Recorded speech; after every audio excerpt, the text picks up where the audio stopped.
Yo, Axel here, and today I want to show you guys my Yunjin build. So yeah, I have been building Yunjin for a while now, and I want to show you guys how much progress I've made on her. So yeah. So this build is going to be my personal build. This is not a recommendation build, but yeah, like I said, this is just a personal build. I just want to show you guys my own personal build on my Yunjin, and maybe you guys can get an idea on how to build her. So yeah, this is just basically how I built her. So as for her artifact set, we have here the 4-piece Husk of Opulent Dreams. So this artifact set basically gives us a 30% defense on the 2-piece, and on the 4-piece, it basically gives us more defense over time, basically. Alright, now for the main stats on the artifacts. On the sands over here, we have energy recharge, and on the goblet, we have here defense percent, because you know, Yunjin does scale best with defense. So yeah, we have that at defense. And over here at the circlet, we have a crit damage. You can have it at crit rate or crit damage. You just gotta choose whichever one is lacking. So if you need more crit rate, go for crit rate. If you need more crit damage, go for crit damage. Now for the substats, as you can see here, I did get pretty lucky a little bit. Yeah, so as you can see here, we have a 19% crit damage and a 5.8% crit rate. So yeah, I would consider that lucky. Yeah, that is quite lucky. I did get lucky with the artifact RNG. Over here at the at the feather, we have about we got 9.7 crit rate. So yeah, on the sands over here, we got 10.1 crit rate.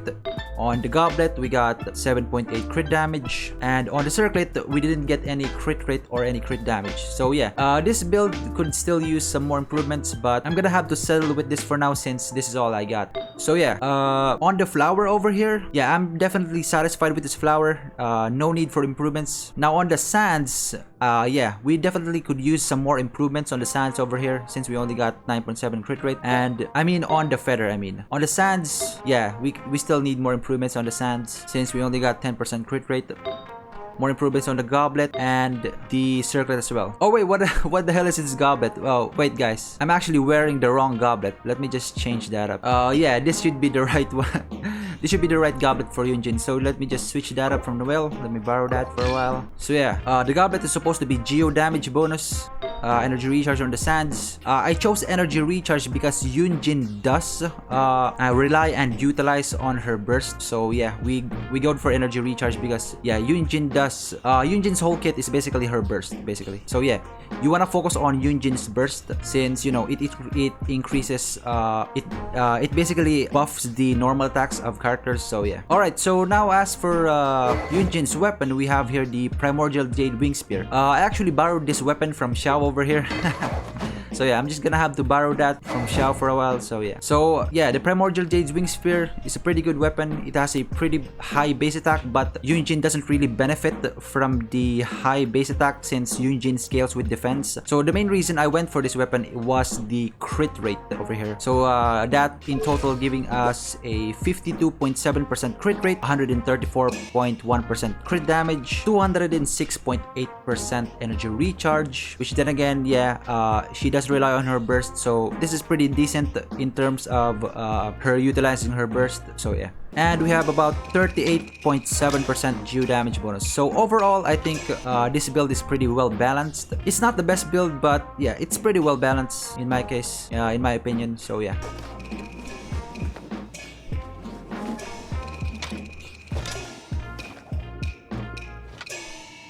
Now for the constellations, like most characters, the more constellations you get, the better, you know. But if you are an F2P or a low spender, I completely understand that, you know, but you don't really need constellations that much. I would say at C0, Yunjin will still be a pretty viable support for your team. So yeah, you don't really need constellations that much. So as you can see over here at C1, basically opening flourish cooldown is decreased by 18%. So yeah, that is basically more uptime on your skill or burst. And on C2 over here, after Cliffbreaker's banner is unleashed, all nearby para members' normal attack damage is increased by 15%. So C2 is basically more normal attack damage. So yeah, if you're trying to get constellations, might as well consider C2 all the way to C6.